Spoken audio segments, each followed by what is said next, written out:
Hi guys, welcome to our channel mister సిస్నరి. Bigg Boss Telugu season 9లో మరో weekend అయితే వచ్చేసింది.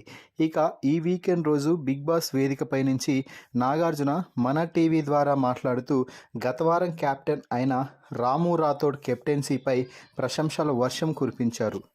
ముఖ్యంగా నువ్వు క్యాప్టెన్సీ చేసినన్ని రోజులు హౌస్లో ఎటువంటి గొడవలు జరగకుండా అందరూ అన్ని రూల్స్ పాటించేలా నువ్వు తీసుకున్న కీలక నిర్ణయాలు ఏవైతే ఉన్నాయో అవన్నీ సూపర్బ్ రాము అంటూ ప్రశంసించడంతో హౌస్మేట్స్తో పాటుగా ఆడియన్స్ కూడా క్లాప్స్ కొట్టారు.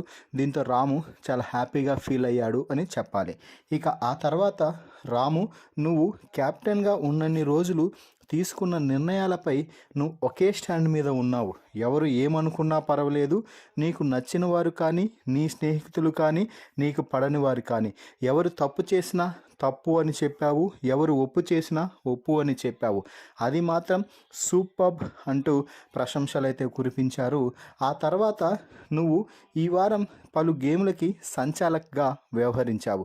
కొన్ని గేమ్లో నువ్వు సంచాలక్గా ఖచ్చితమైన నిర్ణయాలు తీసుకుంటే, మరికొన్ని గేమ్లో నువ్వు సహచర సంచాలక్ అయినటువంటి ఇమ్మాన్యుయల్తో మాట్లాడుతూ ఇమ్మాన్యుయల్ మాటలకి ఇన్ఫ్లుయెన్స్ అయ్యావు.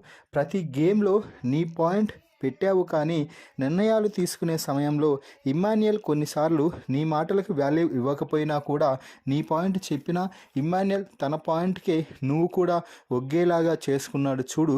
అది మాత్రం నాకు నచ్చలేదు. నువ్వు తీసుకున్న నిర్ణయం కరెక్ట్, అక్కడ ఇమ్మాన్యుయల్ సంచాలక్గా తప్పు చేస్తున్నాడు అని నీకు తెలిసినా కూడా నువ్వు నీ స్టాండ్పై నిలబడకుండా ఇమ్మాన్యుయల్ మాటలకి ఇన్ఫ్లుయెన్స్ అయ్యి, ఓకే ఇమ్మాన్యుయల్, నువ్వు ఎలా అంటే అలా ముందుకెళ్దాము అంటూ నిర్ణయాలు ప్రకటించారు చూడు. అది మాత్రం చాలా వరస్ట్. నువ్వు సంచాలక్గా ఇద్దరు చేస్తున్నప్పుడు అతను తీసుకున్నది తప్పుడు నిర్ణయం అయితే, నువ్వు తీసుకున్నది కరెక్ట్ నిర్ణయం అయితే అతడినే నీ నిర్ణయానికి సపోర్ట్ చేసేలా మాట్లాడి ఒప్పించగలగాలి. కానీ తప్పుడు నిర్ణయమైనా పర్వాలేదు, ఇక నేను వారి మాటలకే జై కొడతాను అంటే అక్కడ నీ ప్రత్యేకత ఏం కనిపిస్తుంది అంటూ రాముకి ఇచ్చి పడేశాడు. దీంతో రాము, సరే సార్, ఇకపై నా నిర్ణయాన్ని ఖచ్చితంగా చెప్తాను. ఈ వారం కూడా నా నిర్ణయాన్ని చెప్పాను, కానీ ఇమ్మాన్యుయల్ నా మాట వినలేదు అంటూ చెప్తుంటే, ఇప్పటి వరకు నేను చెప్పింది అదే రాము.